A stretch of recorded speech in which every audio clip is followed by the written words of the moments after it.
Hi knitters, welcome to PJ Knits. My name is Penny, I live in Central Illinois, and I'm a knitter, a blogger, and a YouTube podcaster.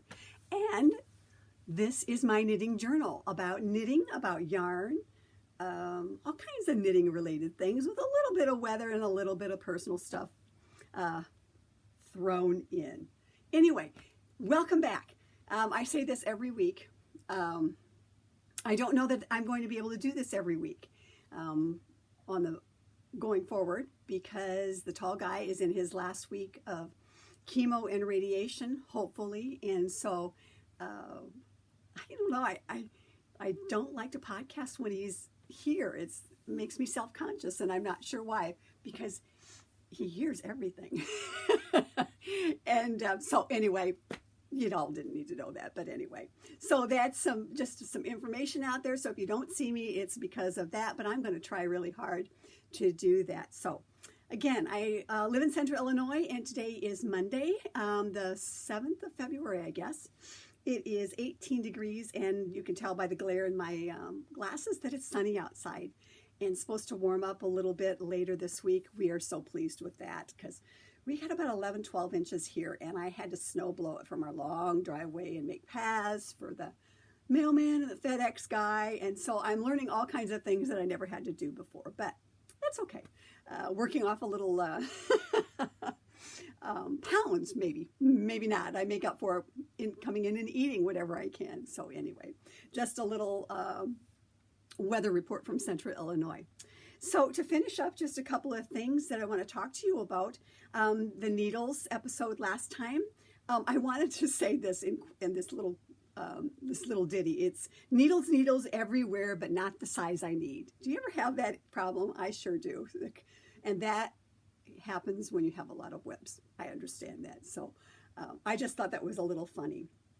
Part of the episode, a friend of mine, Victoria, commented last time afterwards. She was like, maybe you ought to design what you want for a needle bag, a needle kit. And so I think I might just I might think about that. I have no idea how to go about it, but I know what I want. And so I think, I have a sewing machine, and I could kind of play around with that.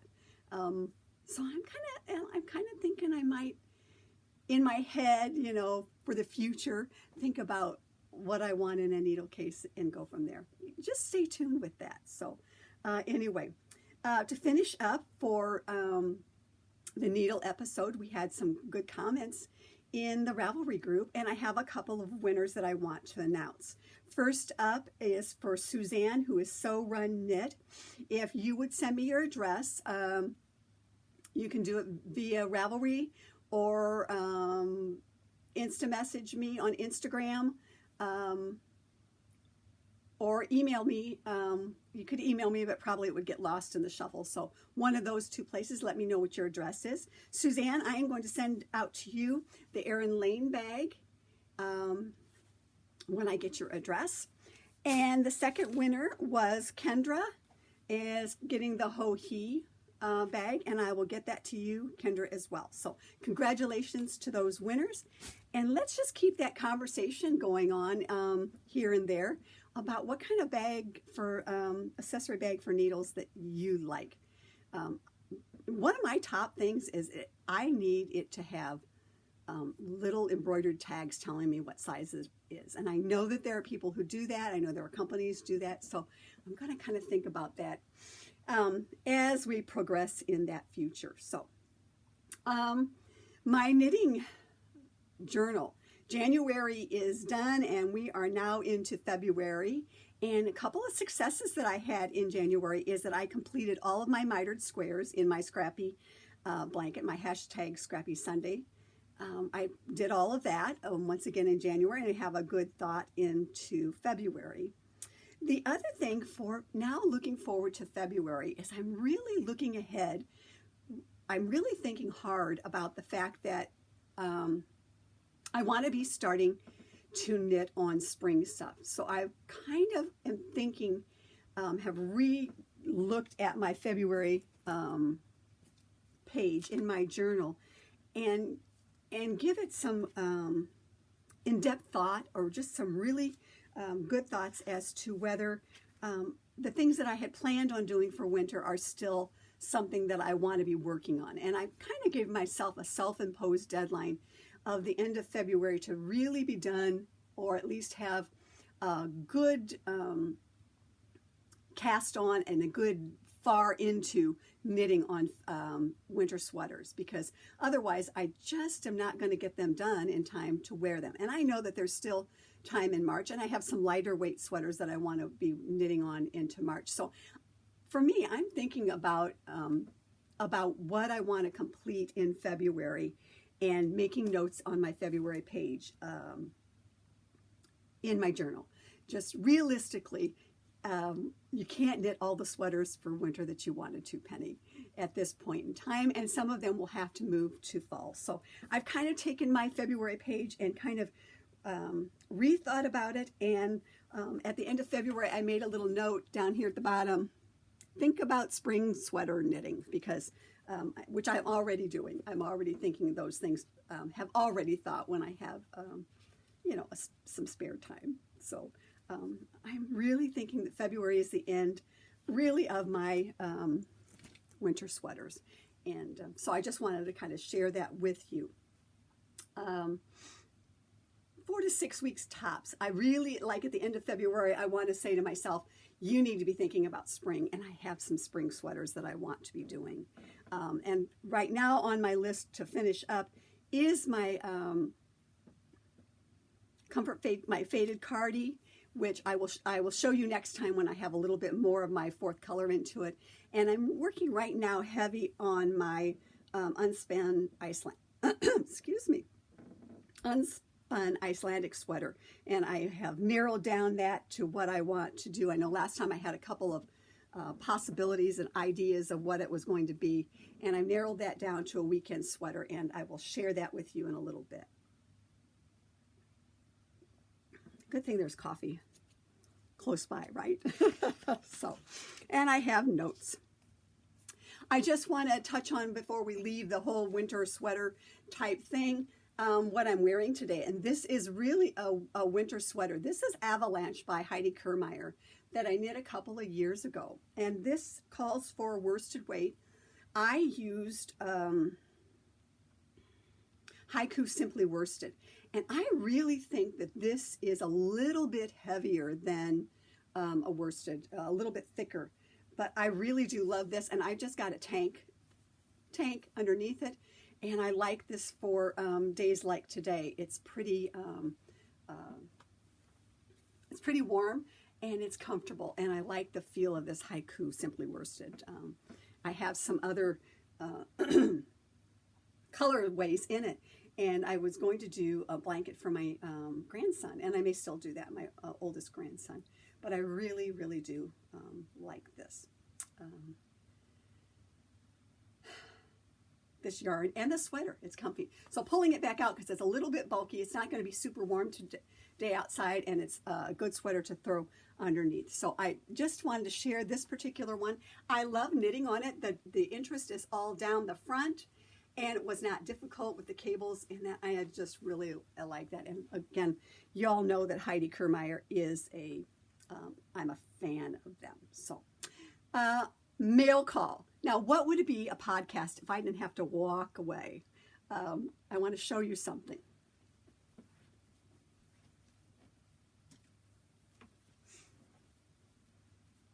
I was going to put them on my ears, but then I thought I would have to get too close to show them to you.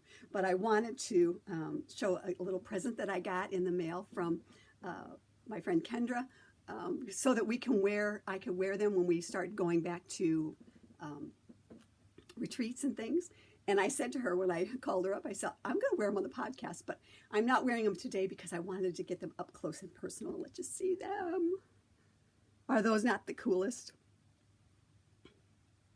And these are an illustrator on Etsy. Oh, and because I wanted to remember, I put them in my my journal. She sent me this cute card. And the earrings in the card is from Catherine Pelletier. She is on Etsy as Catherine KATRINN illustration.etsy.com, and she does prints, I hear from Kendra, and cards, and also did those cool earrings. So I wanted to share that with you all, and I will be wearing these next time. But I'll get you another close look. Aren't they cool? Little earrings to wear. So I thank you, Kendra, so much, and for the nice card. I do appreciate them, and I'll be wearing them at knitting events and on the podcast at later dates. So thank you, thank you. I talked about last time that I had ordered some stickers as well, and I had received some from Sparkle Shine Studios there on Etsy, and I also did receive my stickers from, again, I don't even know how to pronounce this. It's MRIYTADIY Station on Etsy. And so I received my stickers for my my journals, and they are in my journal. I love this journal because it has a little pocket in the back. And so Sparkle and Shine, I got some stickers that I ordered from them. And then from the MRI Tadai Station, I ordered some of them. I received them so that I can use them in my journal. I went wild because I want some cool stickers for my journal. I want to dial my journal, my knitting journal up. So I thought those were super, super cute. Mail call. That's another one. This one was from the Fiber Try. I bought these last fall. I've been using them. So appropriate. So I have stickers now for my journal, which I'm super, super pleased about that. I also got my Sprout yarn from Legacy Fiber Arts, and again, I'll talk about that the next time because I thought there was enough here on my plate before then, and I want to. So now I want to share our organization thing today, and this is probably part of the books and bags as well, but. Prior to all the stuff that's been going on here, I had all my knitting, really most of my knitting stuff downstairs. I have a dedicated chair and a dedicated table and a little footstool behind me, and then I would put my knitting alongside, okay? And I found that I didn't have enough room for everything. You know, I was getting a bigger and bigger and bigger bag for all my knitting accessories. And so I discovered that, again, thanks to Kendra, she had purchased a Coco Knits bag. It was a tool bag for some of those. I know you've seen them on other places. And anyway, it's a Coco Knits bag, and it has leather handles. And she was talking about how she could put her needles and all of her assorted things in that. And probably about the same time that Kendra was doing that, I realized that I had all of these 31 bags that I had accumulated because, you know, I'm a bag queen. I love the bag. And looking always for the perfect knitting bag, right? And a lot of fundraisers were being held. We had a fundraiser at work. We had people who were doing parties many years ago. And so I have several of the same bag. And the thing I liked about this bag is the way it's, I like the fabric of the 31 bags because they're a washable canvas, vinyl, sturdy, but they were great for going down to the riverfront too because I was not afraid to put this bag down on the ground or in the parking lot because then I could easily wash it when I came home. But I digress on that. So I have several of these bags, let's just say that have multi-purposes. Let's just put that. I have a smaller version that goes with us to Iowa to take our personal foods with. I have a bag now that in the car that's holding things for chemo and stuff like that. And I had one that I used for down at the riverfront that is now been repurposed. So anyway, what I decided to do is to take one of my 31 bags that I had and put all of my things that I might need while I'm sitting at my chair knitting. to not have to go into the other room to get it, or to not have to go into my little knitting pouch that actually goes with me when I go knitting, but would have everything that I would possibly want. So I pulled out my 31 bag that I had with PJ Knits put on some time ago, and as you can see, it has pockets, mesh pockets on both ends, and they still have versions of this.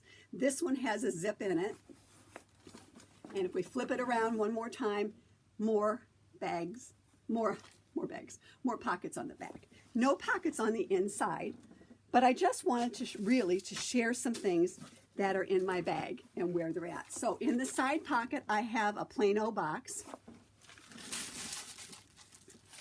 And in this Plano little tackle box I've had forever, it has the Cocoa Knits markers and some special markers.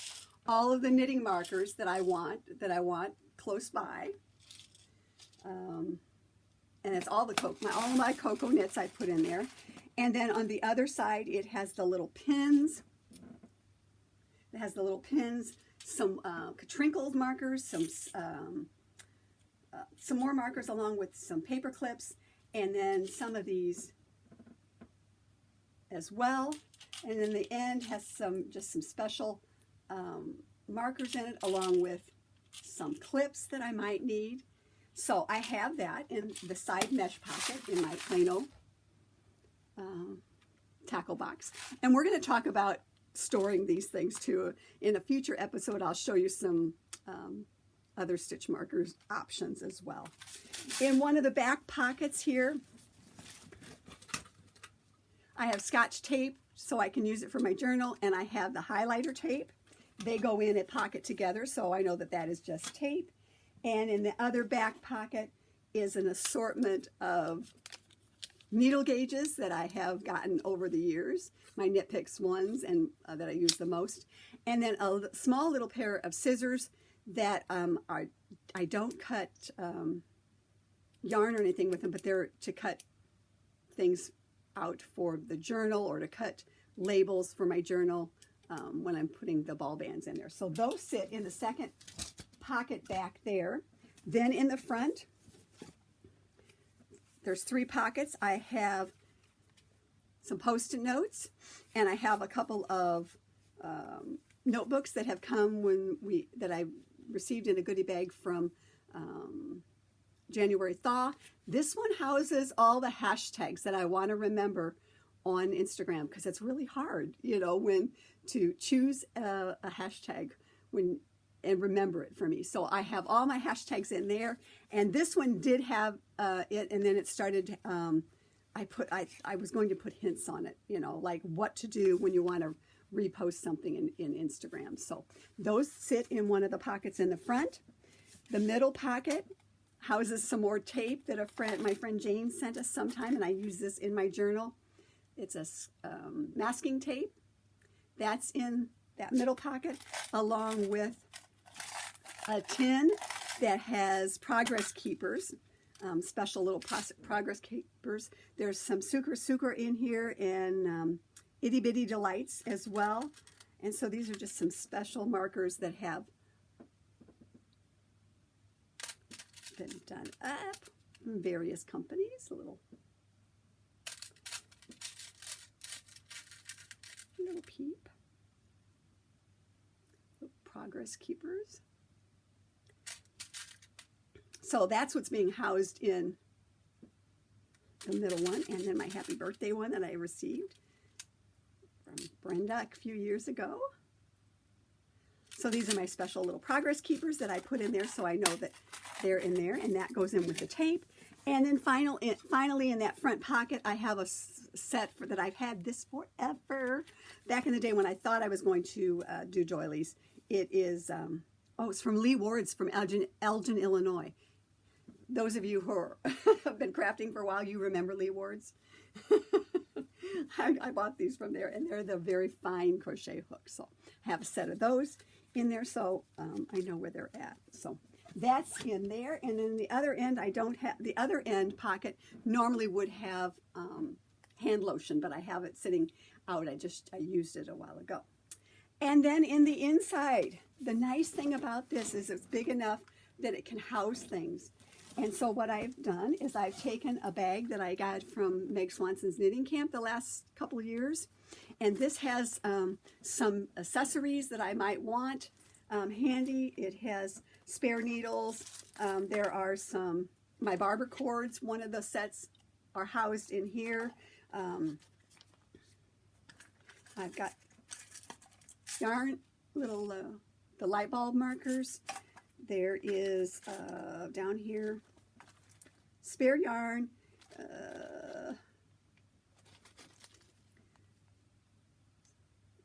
I love these. These are the 7th Floor Yarn Shop, and this is so you can throw it on your needles. And so when you do 50 stitches, you put one on. 50 stitches, there's another one, and so there's assortment of those in there.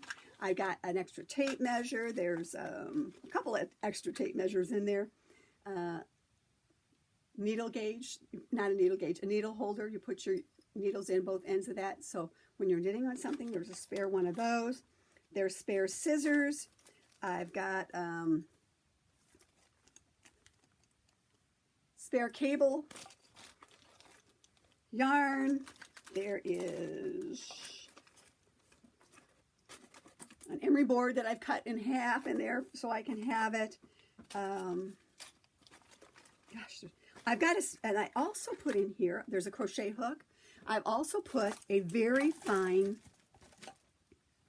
this is probably a 1 or a 2, a long fixed chai-gu, and I have that in there so that when I need to pull out stitches, I'm one of those people that when I need to rip back, I don't tink back. I pull the needles out and rip it to where I want, and then I take a much smaller needle and then run it through the loose stitches, because once you start ripping, those stitches do a little shrinking, and so I can easily put this in and pick up the stitches and then do what I need to go from there. So I always have one of those in my Notion bag, handy by there. And then this is a macaroon that I bought many years ago because I love, my favorite cookie is a macaron. And in this little thing, I have my Cocoa Knits stitch holders. So I have that in my bag. And those go all in the Notion bag. So it's a little bit of everything that I might need while I'm knitting that I don't want to have to get up and go find.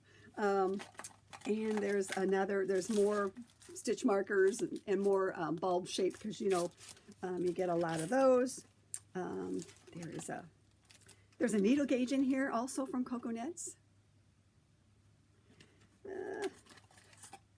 And a row counter. So that's some of the things that are in my little handy dandy bag. And then I have enough space that also in my bag, what is in here now is a notebook, a spare notebook. I have my notebook that I talked about before in there. I have my double points, always handy in there. They go into my bag. And then my chai-gu in my Della-Q bag fits in there. And then finally, I have my journal that is handy. So these are some things that I just put into my little bag, my 31 bag. And then right now they're sitting on a table next to me in the room upstairs. And when I get to go back downstairs in my regular appointed place, it will go on the footstool behind me. So I just wanted to share that little bit of that bag with you, along with a little bit of my organization things to keep the organization going as it would be. So I wanted to share that with you. That is part of the books and bags. So next up, I had a request from Mary on Instagram that I talk about Plotulopi. Now, I'm going to tell you something about the yarn. I am not an expert on this. I have not knit a whole lot of things with it, but I do have something in progress right now. And so I just wanted to talk about Plotulopi. It's called, its other name is Unspun Icelandic. It is made by Icetex, and it is from Iceland. Things that I have discovered, just to give you some background information, is that Icelandic, Unspun Icelandic, was the traditional yarn for knitters in Iceland prior to 1967, before other yarns came into their being there. It's specific to the Icelandic sheep, and Iceland, if you don't know, I'm sure you do, just by its name, it's a harsh climate, and so sheep need a protective overcoat, and so this Icelandic wool that's on their back protects them from elements. It is water repellent, somewhat. From dirt. It is warm.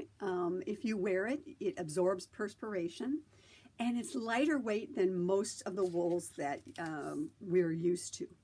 Now, it's a very, very unique yarn. It is lofty, it's airy, it's light. It's not your alpaca soft or your cashmere. This is a hardy wool, and there is some care in working with it. But I'm loving it, and there'd be no surprise to anybody, but because I have been going to knitting camp for a few years, I have purchased a lot of it. And at one point in time, I was on the point of like giving it all away, because I'm like, well, I'm never going to knit with that. But it has become something that I really want to use up, and I want to look at. So I just want to talk to you about a couple of things about the yarn. Because it has, as I understand, short and long fibers. You really, the yarn itself, when you have the yarn, and it comes in plates, it's coming in plates now. This is what I'm working on right now, this Plotulopi. So it comes in what I'm calling plates, or what I first heard it talked about was a plate. But because of its proprieties, on this particular one, if you can see, when you get further apart, because of the proprieties of it, if you get far enough away and you pull on it, it easily pulls away. But the other thing is, if you take care with it and you're close by, within an inch, look at that, it doesn't. And that's what's so cool about it. The proprieties about the yarn itself. So I'm pulling from the center, and you really, when you're pulling on this, when you're knitting with this, you have to take care when you're knitting on it. You can't just yank it if it's down by your feet or whatever, because if you yank it too much, you're going to, you can get tangled up, and you're going to rip it, and then you're going to have to do something with it. So it's easy. You do one of the easy methods of just easily pulling it from either the inside or outside. Now, I have done double-stranded this, where I pulled one from the in, one from the out. Again, you just have to take care when you're pulling on this yarn, and not try and yank it too much. So this is, it's just fun to do. So you can do the inside or the out. Now, if it breaks, you can do a couple of things with it. If you're in the mind, you can spit splice it if you so desire, but you also can just take it and go back and kind of rub it and roll it together, lick it a little bit, and then just keep on knitting with it, because it's holding on to itself as you go, which is super cool. I like to just do that. Now, it's also called, I had heard in the beginning, it called pencil roving, because it's just a single layer of yarn, as you can see.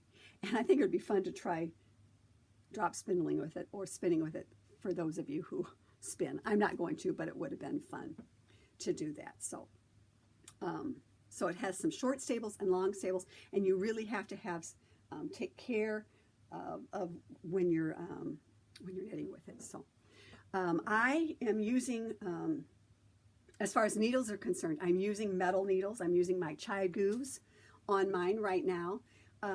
I had to use bamboo to start with the sleeves, when I started the sleeves on mine. And it wasn't bad, but it drags. It's not the best, let's put it that way. I wouldn't want to knit the whole sweater with my bamboos. I prefer my chigoos with that. So I think, you know, and yardage wise, there is 328 yards. I have knit up to the body on my sweater that I'm working on, and I've done one sleeve and I'm on my second one, and I'm still on two plates of the yarn. So I think it's very economical, and I think it's going to go a long way.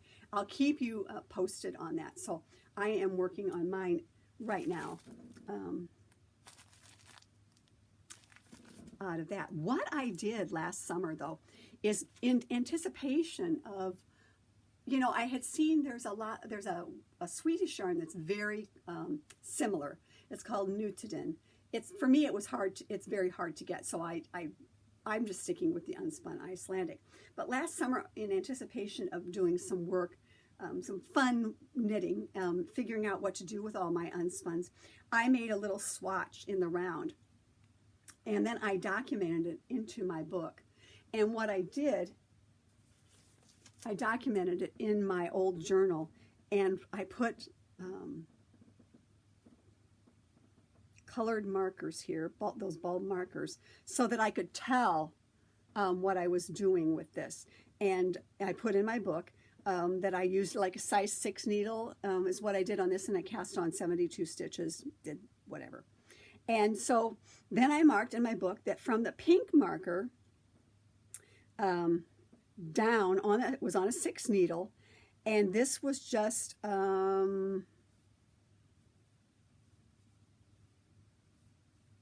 I did a switch to stockinette, and I used a strand of Cumulus Syria alpaca here. And then I made a note that from the yellow marker, then I switched to a size 9 needle. This was a size 6, and as I recall, it was very tight with the Cumulus that I had purchased here. And then I switched to a size 9, and I did a strand of, kept going, okay, with that Cumulus to see what the fabric would be with a larger needle. Then I switched up here on the yellow one. I did a strand of mohair. I wanted to see what actual mohair and not Cumulus would do. So I made a note of that. Because not everybody, but a lot of people were doing the Nutiden and mohair, and I thought, I want to try it with my unspun, see what happens, see what it's like. And so I did that, and then finally I did the next one. I decided to do a size on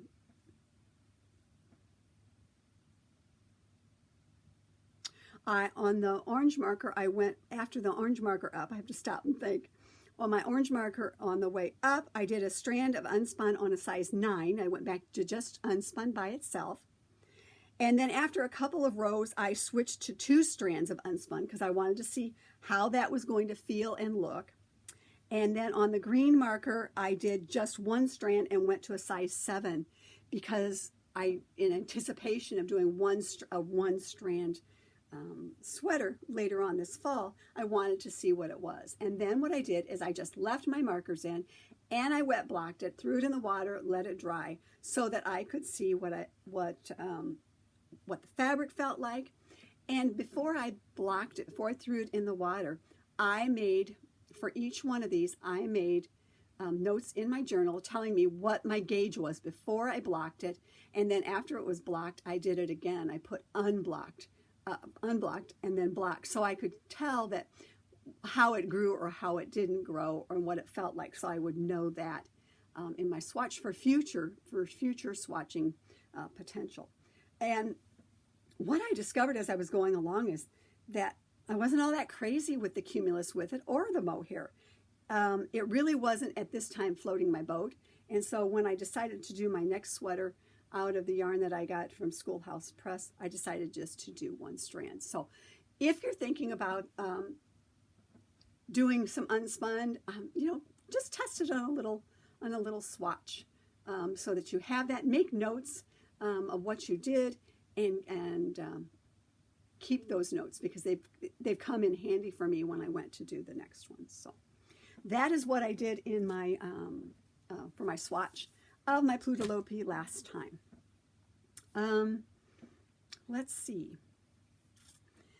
Couple of things about this yarn. I mentioned it before. It is not your soft yarn, but it does soften up a bit after, and gets a lot more loft to it, I think.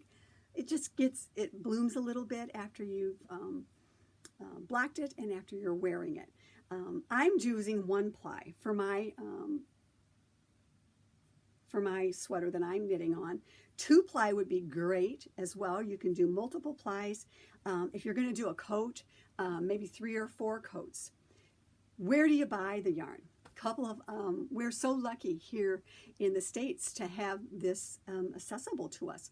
Some places, all of mine that I've gotten so far, I purchased from Schoolhouse Press when I was at knitting camp. Also, Meg still carries an array of colors, and we'll talk about that. But Denise from Lost City Knits as well. She also is doing the Icetex brands. She has the unspun. She has other of that lines as well, the heavier ones. And I'm just going to bring attention to this book that I also got from Denise, the Lopi book, that has, and I talked about it last year, some sweaters in it out of the Icetex brand, not necessarily the unspun Icelandic, but the Einband, which is a lace weight. Denise has knit a sweater out of that that's in this book. Some really cool color work books. And I really want to look at taking some of my Plotulopi stash that I've got and try doing some sweaters, doing multiple layers of them, because I have some, and testing that out. So this book is, again, this is a fun book. A simple little sweater. And again, this came from Lost City Knits, and they carry all of the yarns, the Let Lopi, the Plotulopi, the Einband, and the Alafas Lopi. Yeah, they carry all of those brands in there as well. So we are so lucky that we have those possibilities from both Schoolhouse Press and Denise at Lost City Knits, and so I really urge you. Denise is doing a online sweater, so check out her website. She does some online classes from one of the sweaters that is in this book as well, and this is just super cool. Vest, there's a vest in there, and you can get the Icelandic yarns from Denise, all of them, the heavier weight ones, not just the unspun. I wanted to call your attention to that book as well. So that's a fun one that I'm hoping to get to. And I just wanted to share a couple of other things with you. This we talked about last time, whatever. She's a little woozy there. And this was done out of Plotulopi many years ago. This was out of Meg Swanson's book. It's Elizabeth Zimmerman pattern, actually. And this was done out of all of the colors, the darker colors of Plotulopi that I got and duplicated from right from knitting camp. I saw the one that EZ had knit, and I decided I wanted to duplicate it to the letter. So I did this. This is out of Plotulopi. And again, this hung on the back of my coat, back of my chair at work, so that I always had something that I could grab if I needed to be warmer than I was in my room. But anyway, originally how all the yarns was coming back, which I loved at knitting camp, and I think if you go to Schoolhouse Press, probably down at the bottom in Meg Swanson's blog, she shows how she opens up what they call a bun, what they called a bun then. And I'm not going to take it all out because I'm not ready to do that, but I've purchased a couple of buns in my lifetime, and this is how it came, or a sausage roll. And I popped it, but it's all hooked together, as you can see. So this is how it originally was coming. Now, I'm not sure if it's coming this way anymore, if you can order a bun, because the last one I got came like this from the shop. It's all wrapped up in plastic from Plotulopi. So I'm thinking maybe the buns are going by the wayside. But this was always a cool thing at knitting camp, because every time Meg would pop one of these open and show you how to pull all of these plates out. So I have substantial here plates for making a coat, and I'm kind of thinking that way. But so lest you think it's all dull colors, I just wanted to share something else in the stash. These are ones that I purchased, plates I purchased some time ago at knitting camp. So there's multiple colors and more colors coming out. There's a green, there's an evergreen, there's some purples, there's a turquoise that I'm going to make a sweater out of too. That really was the intention of my swatch cap before I got sidetracked to this. So there's all kinds of colors.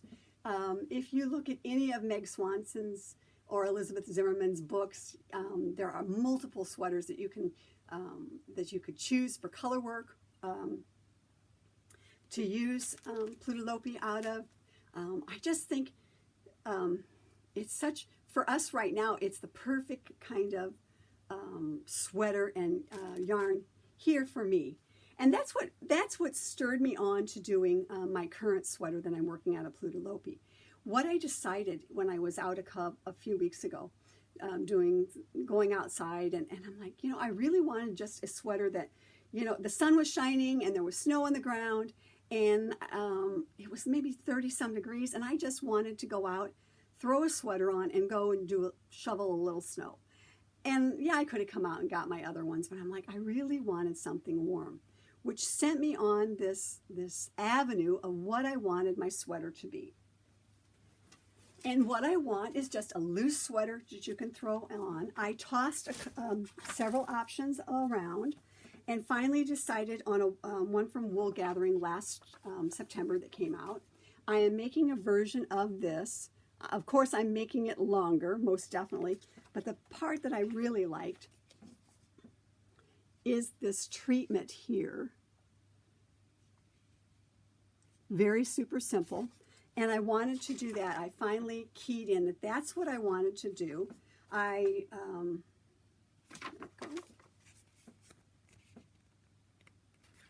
This one here.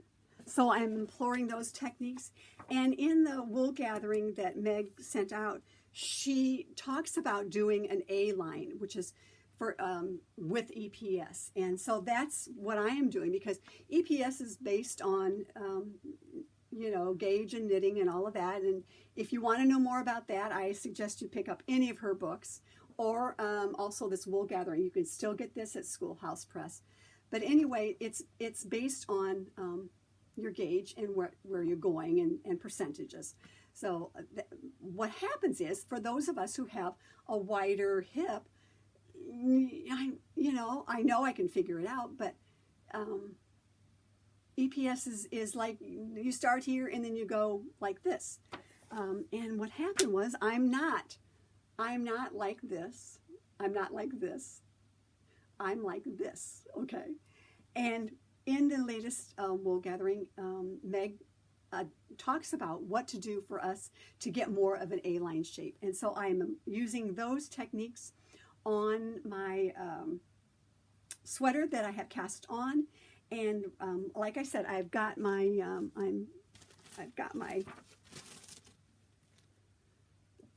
body done, and I got my sleeve, and I'm on my second sleeve, and I'm hoping tonight during the Olympics to get the second one done, and then get it attached. And I'm from there on, it's play-by-play right out of the Wool Gathering. So I'm really super excited about that sweater, because I think even going into the springtime, it's going to be the perfect sweater to throw on when you don't want to put a winter coat on. And I'm not a hooded I have hooded sweatshirts, but I don't like them. I just don't like the way I have to pull them off and all of that thing. So I'm not a real hooded wearer really. So that's really what I want, is a sweatshirt kind of feel of a sweater, and that's what I'm going for, and I'm hoping that it will be a little loosey-goosey, and it will just be one that I will throw on and will keep me warm in the spring and also in next fall when we're out raking leaves, as it would be. And so I see more Plotulopi sweaters in my my future. Again, if you go back onto, also, if you go onto Ravelry and you put in under yarns unspun Icelandic, you will come back with a lot of different opportunities for garments, for scarves, for definitely for shawls. There's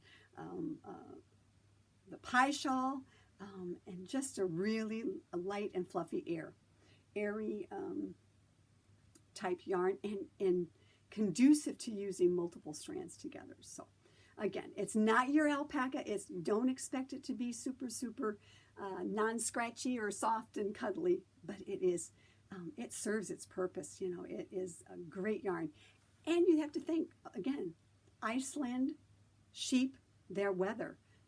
People in Iceland, this is they wouldn't have this if it wasn't the perfect type of yarn for winter weather and for elements, you know, being out in the elements. So I hope, Mary, I hope that helped. I hope that gave you some information. Again, I am not an expert at all on Plotulopi. There are others that are much more experts. Meg is, Denise is, and a lot of other people. You can also just, on YouTube, just put in Plotulopi. You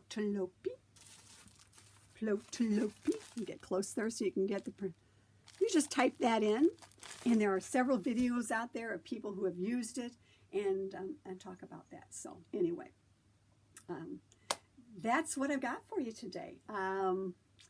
Thanks for tuning in. Next time, I'm going to talk about yoke sweaters. I'm going to show you some yoke sweaters that I have, because probably that's going to be one of the last hurrahs that we have, that I'm going to talk about winter sweaters. For the most part, I'll be talking about heading on into spring and what's going on here at Shea PJ Knits. So that's it. Thank you, everyone, for your kind words, for your cards. I received a card in the mail from Joe, a very dear old friend back from the day from the Radical Knitters Society back in the beginning of time. So, Joe, thank you for reaching out. I hope things are well for you all out there, and it was so much fun to get your card in the mail. Again, please, positive thoughts, prayers. We're hoping that this is the end of a long road of chemo and radiation, and we're hoping for the best scenarios to come and for the tall guy to get back on his feet and feeling good. So thank you, everyone, for everything. I do appreciate it. Stay warm, stay healthy. I'm hoping that, you know, COVID's gone, numbers will go down, and we won't have to worry about that as much as we head into spring. So thanks for tuning in. Check the blog out, www.pjknits.blogspot.com. I am Penny J on Ravelry. We have a PJ Knits group on Ravelry, and I am PJ Knits on Instagram, which is where I'm at the most. So have a great couple of weeks in your knitting. Stay safe, knit on with confidence and hope. Thanks for tuning in. Love you all. Thank you so much. Bye for now.